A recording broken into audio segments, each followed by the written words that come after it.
Assalamualaikum warahmatullahi wabarakatuh, Buya. Assalamualaikum warahmatullahi wabarakatuh. Mohon tanggapannya, Buya. Saat ini ramai orang memperbincangkan tentang komentar beberapa orang terhadap kedatangan Habib Rizik Syihab beberapa waktu yang lalu. Ada yang menyatakan ketidaksenangannya terhadap penyambutannya. Ada yang merendahkan kehabaibannya. Kemudian juga meremehkan perjuangannya. Bahkan ada juga yang mencaci atau mengolok. Mohon tanggapannya, Buya. Bagaimana menyikapi tentang hal-hal semacam ini, Buya? Terima kasih. Bismillah. Kami akan menjawab.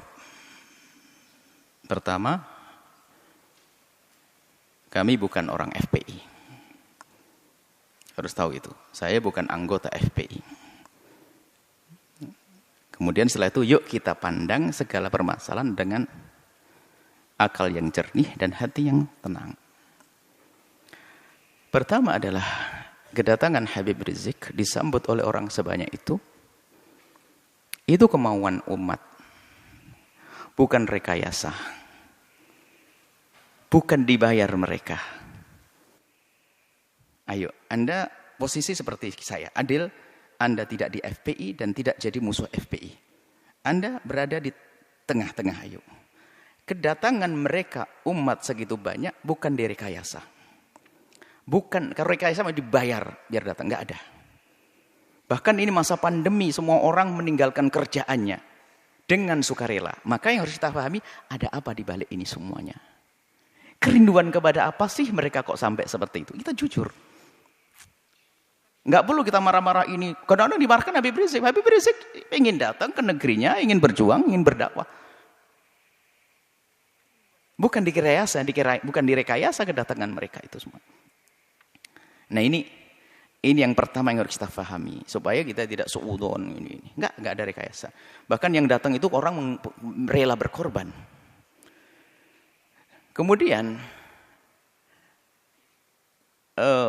kedatangan beliau adalah apa tadi, membuat kerusakan, keramaian dan sebagainya. Mari kita pandang dengan jujur juga.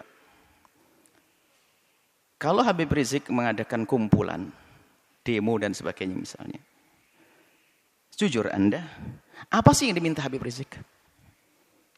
Habib Rizik tidak minta pulau untuk pesta apa. Tidak juga minta jabatan jabi apa. Tapi yang diminta apa? Coba kita cari. Anda jujur sebagai bangsa Indonesia yang adil, yang jujur, apa yang diminta? Jejer permintaannya apa sih? Dulu permintaannya adalah bagaimana ada orang yang mengucapkan kalimat yang merendahkan umat Islam dengan merendahkan Al-Quran, ayo diadili. Apakah permintaan semacam ini salah? Coba dilihat dulu apa sih permintaan Habib Rizik? Ini harus jujur Anda melihat Habib Rizik kalau kumpul-kumpul minta apa? Yang diminta apakah Habib Rizik ingin pemerintah memfasilitasi, Habib Rizik ingin membangun tempat minuman keras paling besar sejagat raya? Enggak juga. Kalau Habib Rizik minta begitu, kita berontak semuanya.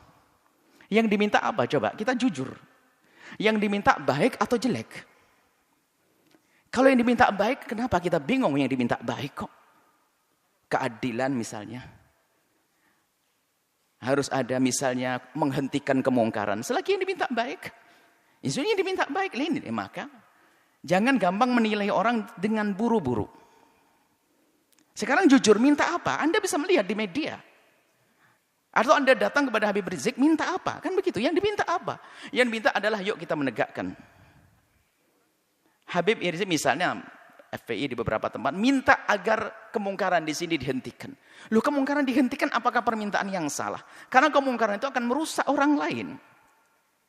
Coba yang diminta apa? Ini jujur dulu. Kalau yang diminta adalah menghentikan sesuatu yang membahayakan umat. Umat membahayakan itu bukan saya membahayakan di dunia. Kita punya iman di akhirat. Yang membahayakan di dunia nggak boleh. Misalnya Habib Rizik memasang ranjo-ranjo, kita hentikan. Membahayakan di dunia. Memberhentikan membahayakan di dunia pun harus membahayakan urusan dunia. Kita wajib menghentikan. Apalagi jika yang diminta adalah menghentikan segala sesuatu yang bakal merusak akhiratnya umat misalnya. Dan itu memang yang diserukan adalah selama ini yang kami ketahui adalah mengajak itu. Bagaimana agar kemunkaran tidak terus merebak, kemudian juga bagaimana keadilan bisa ditegakkan. Di saat menuntut keadilan bukan berarti orang-orang yang lagi berkuasa 100% tidak adil. Ada beberapa tempat yang kurang serasi atau perlu disesuaikan agar terjadi keadilan. Jadi minta keadilan itu wajar sah. Keadilan berlaku untuk siapa? Untuk semua umat, untuk bangsa ini. Bukan keadilan untuk Habib Rizik dan FPI-nya, bukan. Keadilan untuk semuanya. Coba yang diminta apa? Lah ini maksud kami adalah jangan buru-buru menilai. Yang diminta apa? Bukan minta bantuan untuk membangun pesantrennya di mana, bukan untuk kepentingan ormasnya, bukan. Akan tapi selama ini disuarakan adalah seputar itu. Bagaimana menghentikan kemungkaran, bagaimana menghadirkan keadilan, kemudian bagaimana membatasi sepak terjang orang yang tidak banyak manfaatnya untuk negeri ini misalnya dengan suara-suara seperti itu, bagaimana menghentikan kebobrokan moral. Ini kan permintaan yang baik semuanya. Kalau seandainya yang menyuarakan selain Habib Rizik bagaimana? Kalau Anda mau, kenapa di saat disuarakan Habib Rizik tidak mau? Jujur ini. Ini harus perlu kejujuran ini. Kita menilai dari luar seperti ini. Selagi keinginannya baik, maka adalah permintaan itu yang harus kita jadikan sandaran kita untuk menilai. Kemudian selanjutnya kepada Bapak Presiden atau siapapun yang akan menjadi presiden. Ini adalah risalah cinta kami kepada Pak Presiden. Ya kalau mendengar alhamdulillah, kalau tidak mendengar Allah perdengarkan ke hati, biarpun telinganya tidak mendengar. Atau calon presiden, ketahuilah bahwa jabatan kepresidenan itu sangat terbatas. Apa artinya 1 kali naik, 2 kali naik, ujung-ujungnya adalah kesengsaraan yang panjang di akhirat nanti. Maka mumpung Allah beri kesempatan untuk naik surga tertinggi, maka hendaknya Pak Presiden atau para calon presiden itu, apalagi yang mereka adalah benar-benar ahli la ilallah. Termasuk Pak Presiden kami yakin ahli la ilallah. Orang beriman. Perhatikan keimanan tersebut. Jadikan jabatan presiden ini adalah untuk selamat di akhirat.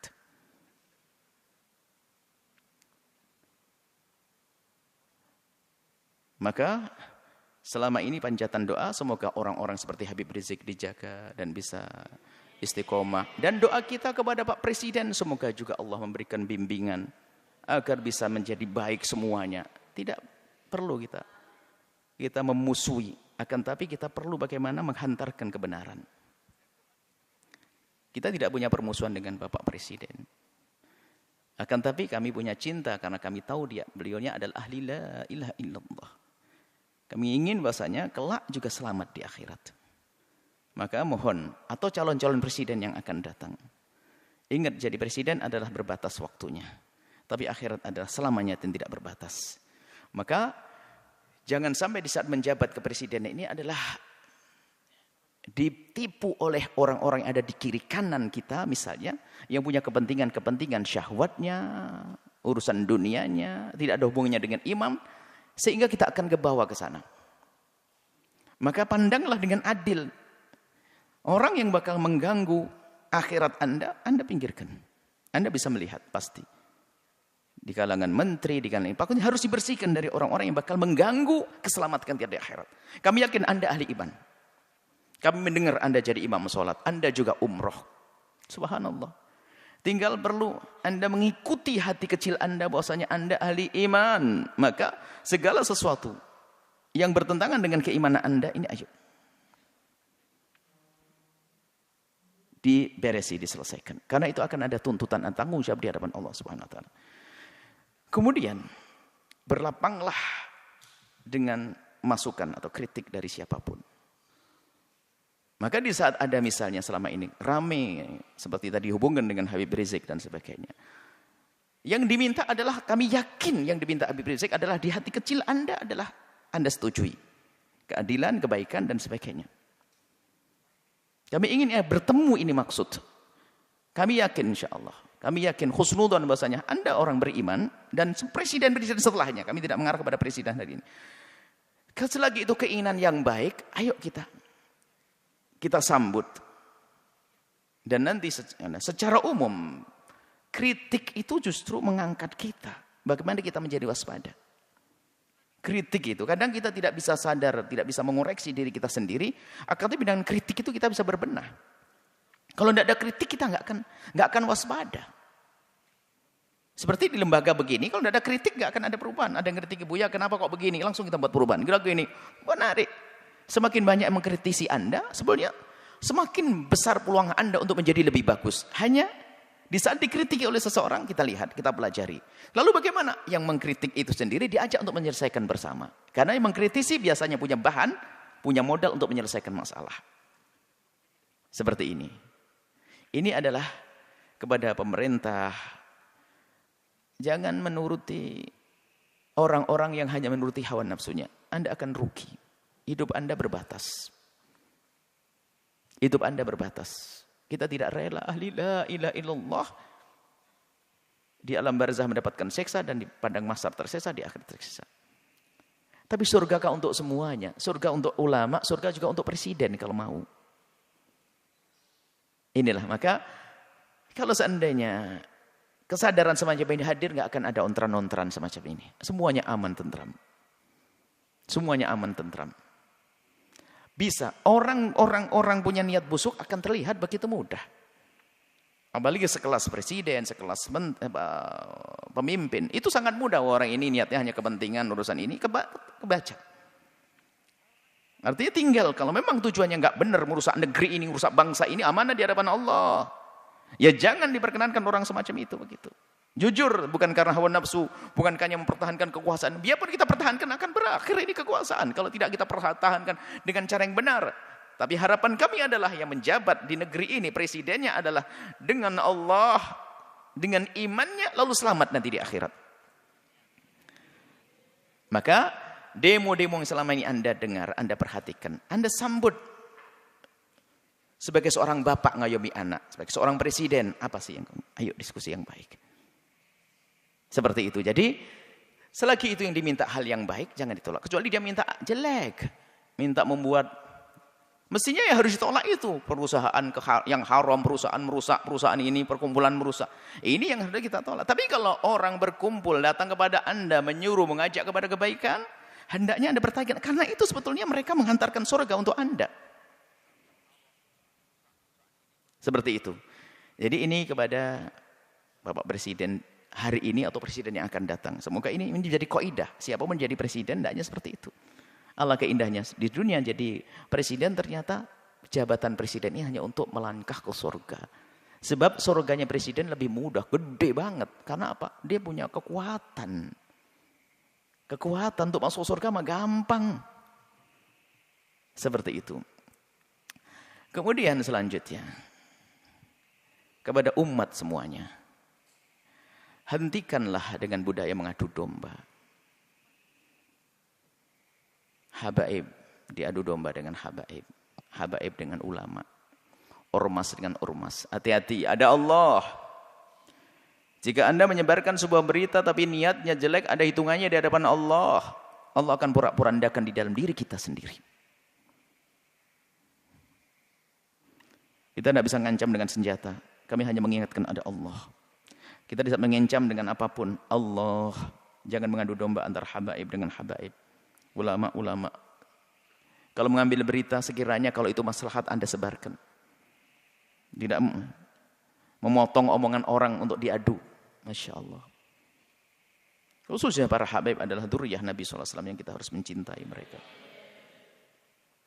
Apalagi menyebarkan berita-berita. Maka kepada umat semuanya, ayo ada hitungannya. Yang biasa mengadu domba, maka ketahuilah di dalam rumahnya pun pasti tidak semesra. Ingat, yang biasa menyebar berita-berita enggak karuan itu sebetulnya di rumahnya pun tidak mesra dia. Tidak akan indah di rumahnya. Dengan saudaranya mungkin rebutan waris dengan ini. Lihat, yang biasa menyebarkan fitnah begitu tuh. Yang suka nyebar fitnah-fitnah, memfitnah para habaib, memfitnah para ulama itu, kalau dilacak dalam rumahnya enggak ada mesra.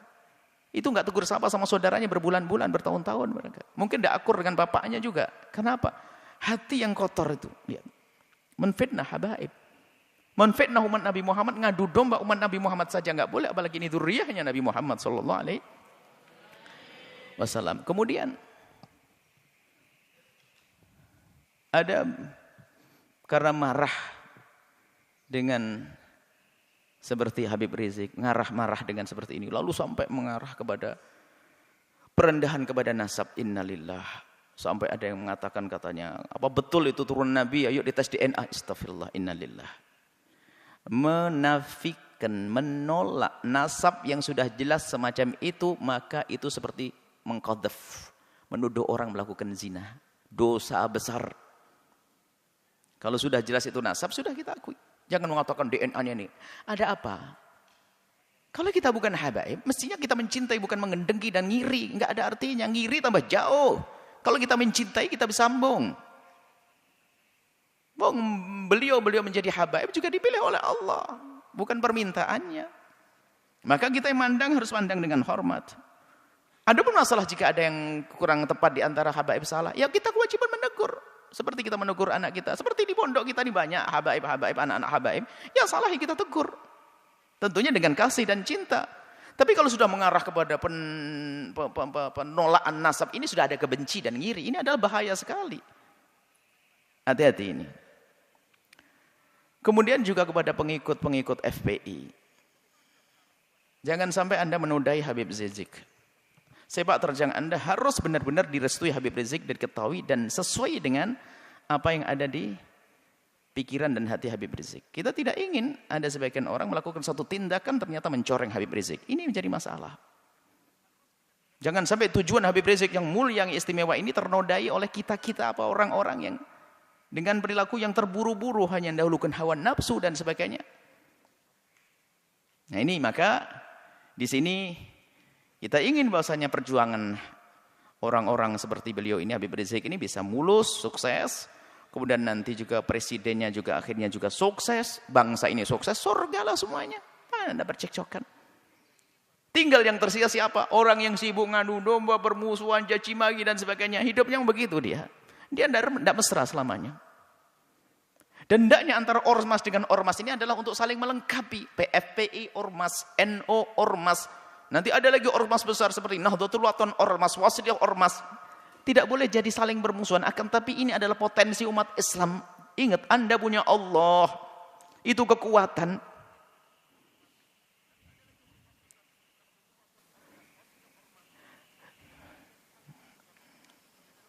Semoga Allah menjadikan kita juru damai di negeri ini. Yang berjuang semoga diberi keikhlasan. Yang punya kebencian dengan pejuang-pejuang semoga diberi kesadaran dan diampuni oleh Allah.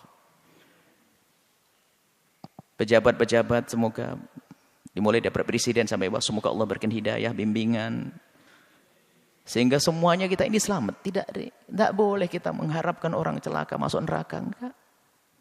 Kita harus merindukan mereka. Nah, kalau semuanya atas dasar ini semuanya, kesadaran rindu kepada Allah, menganggap kebenaran sebagai kebenaran, maka semuanya akan beres. Yang menjadi masalah adalah kita dikuasai hawa nafsu. Kita tahu itu kebenaran hanya karena bertentangan dengan kepentingan pribadi saya, maka saya tolak. Enggak. Muncul kebencian-kebencian dengan para ulama, kebencian kepada para habaib, na'udzubillah. Adapun orang yang membenci Islam itu memang selalu ingin merusak Islam, itu urusan mereka dengan Allah, ada hukumannya nanti di akhirat. Jadi maksud kami mulai dari perbincangan tentang Habib Rizik sampai terakhir pengikut Habib Rizik, dan juga di dalamnya ada presiden, di dalamnya ada orang yang mempertanyakan nasab. Ayo, yang salah dalam rentetan cerita ini, ayo kita sadar diri. Kita ingin tentram damai. Tentram damai, jangan ada permusuhan, ya. Kita dengar kalau itu kebenaran sebagai kebenaran. Jangan sampai kita ini adalah mendahulukan hawa nafsu kita. Ingat nasihat mulia dari guru mulia. Kalau ingin berbicara, kalau ingin melangkah, kalau ingin berfatwa, kalau ingin mengeluarkan sebuah statement atau apapun, ukhruj min hadzi nafsik. Keluarkan dari kepentingan hawa nafsumu. Hawa nafsu jabatan, hawa nafsu tahta, hawa nafsu. Kalau kita bebaskan itu, maka kita bisa ngomong jujur dan adil nanti insyaallah. Dan tentunya setelah itu minta bimbingan kepada Allah Subhanahu wa taala dan kepada semuanya. Kami mulai dari Habibana Rizik sampai kepada pengikut-pengikut beliau, Pak Presiden dan sebagainya. Kami mohon maaf sebanyak-banyaknya jika kami ngomong di apa yang kami sampaikan ada menyinggung perasaan nyakit hati. Ketahuilah bahwasanya nuhibbukum jami'an, kami mencintai semuanya. Harapan kami adalah setiap kami bertemu dengan semuanya ini adalah semuanya saling senyum, saling pandang dengan penuh kasih sebagai muqaddimah pandangan kelak di surga bersama Nabi Muhammad SAW. Tegakkan kebenaran, keadilan, hentikan kemungkaran. Yuk kita menuju Allah Subhanahu wa taala. Wallahu a'lam bissawab.